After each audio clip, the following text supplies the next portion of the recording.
I know trolls. I grew up with trolls. They were trolls in the forest around the summer cabin that we had. That's Lotta Gavel Adams, Professor Emerita of Swedish Studies at the University of Washington. To me, trolls are all natural. I go into the forest and I can easily imagine how a troll appears in some of the boulders. Fantastic and fearsome, trolls have long lurked at the fringe of human imagination. I think trolls are specifically North Scandinavian phenomenon. They ate children, they did all kinds of mischief, and they were very rich, and you have to be very smart to escape from them. I think that they stem from the giants, the Jötun, the Jötnar, which were the forces of chaos, and they caused all kinds of problems. For centuries, since the Middle Ages, stories about trolls have been told, particularly in the rural areas and in the farm communities. This is what they talked about, sitting around the fire at night.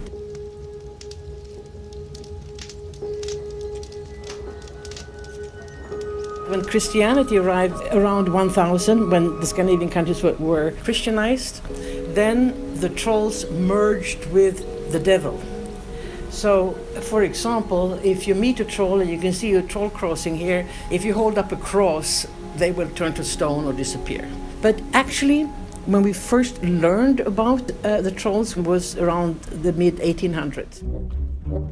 It was after the Napoleonic Wars. A lot of the borders were being redrawn. Norway, which had been a province of Denmark for 400 years, were suddenly told they need to go into union with Sweden, and Finland, who had been a part of Sweden, became an archduchy under Russia.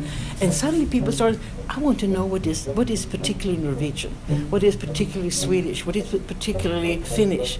So two young friends, Peter Christian Asbjørnsen and Jørgen Moe, one was a teacher, one was a minister, and were really interested in folklore and what was Norwegian. So they set out together to record these stories that the farmers, the real people were telling. And what they found in these stories were trolls. Lots of trolls.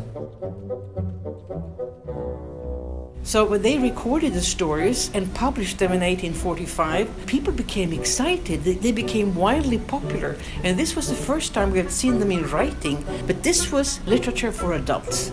They were pretty gruesome, some of them. The brothers Grimm even commented on the Norwegian stories and said, they seem a lot fresher than the ones we had in the south of Europe. So after their second edition became so popular, they wanted to have them illustrated, and they contacted a lot of their friends and artists. But when it came to illustrating the trolls, they had never seen a troll before. So, that became a problem. So they found Theodor Kittelsen, and he came up with some brilliant pictures.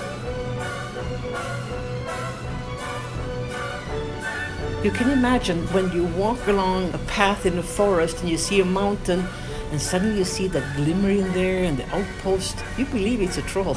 So, this became, yes, this is it. But then, of course, if we move to the Fremont troll, he is obviously modeled on Kittelsen, and he continued and worked on trolls that grew out of nature. And everybody fell in love with Kittelsen, and he became kind of iconic for the Norwegian trolls. So then, this was popular. Then things changed.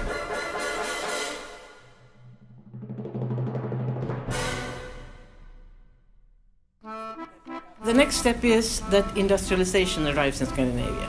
And before industrialization, the ruling class society was very pleased with having the underclass not know how to read, or the farmers and workers, kids and so on. But now, since schooling became mandatory in 1842, farmers' kids and laborers' kids learned to read, and suddenly they needed new literature for children. So the teachers and other writers got busy at work, and they started to produce stories. And since they had the folk tales, they based their new stories on the folk tales, but made them kind of more suitable for children. But the stories themselves are no masterpieces, but succeeded in getting an illustrator, John Bauer, to illustrate the stories. And his illustrations have made them unforgettable.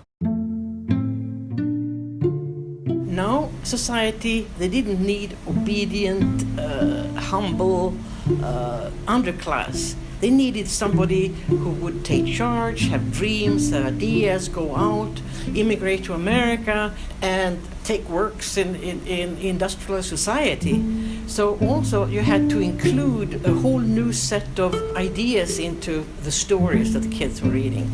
And if you look at John Bauer's trolls, he was very good at that. Very much of Nordic nature there. They belong also kind of in the Art Deco trend of literature, very ornamental. These trolls were not as scary. Yeah, they were in a way, because they didn't like to eat stuff. They kidnapped young girls, but they wanted to marry them, and that's scary enough, one might say. So this is what most Swedish kids grew up with. They published these around 1907 to 1915. Anyway, so this is one step forward, and a complete different attitude towards trolls. So now the trolls have moved from adult fiction, adult stories, to children's literature. And for the entire 20th century, trolls belong in children's literature. But now, the trolls have kind of moved over and re-emerged in literature for grown-ups. The 21st century has seen a cultural turn back to the troll's wild roots. Books like Troll, an internationally acclaimed novel by Finnish author Joanna Sinisalo, explores the dark power of wildness in human nature, while Border, a 2018 Swedish film about a customs officer with an uncanny sense of smell, probes similar territory. Both pose questions that have echoed throughout Scandinavian literature since the 19th century, as Gavel Adams explains. In this very famous play, Peer Gynt, which is a wonderful, marvelous, outrageous story. I don't know if you have it. Yes, so many different permutations. Yes, and yes. And but when Peer Gynt comes he has seduced the Troll King's daughter, and she's pregnant. So he wants them to marry, and he says, "Well, then you have to become a troll." And says, "What's the difference between a troll and a man?" And says, "Well, a man has to be true to himself, try to be the best he can. A troll is totally selfish, does everything for their own purpose, while a human being has to look out for the best they can be, to be true to themselves." And Per says, "No, I don't think I want to become a troll." Frightening, foreboding, or fun, the ever-evolving troll still has lessons to impart. Where does the border go between being a human being and being a troll, being a selfish, bad person? They relate to today, what does it mean to be a human being today? Because that's something that we need to explore. What are we going to do with this world? Are we destroying it? It's something that we need to confront.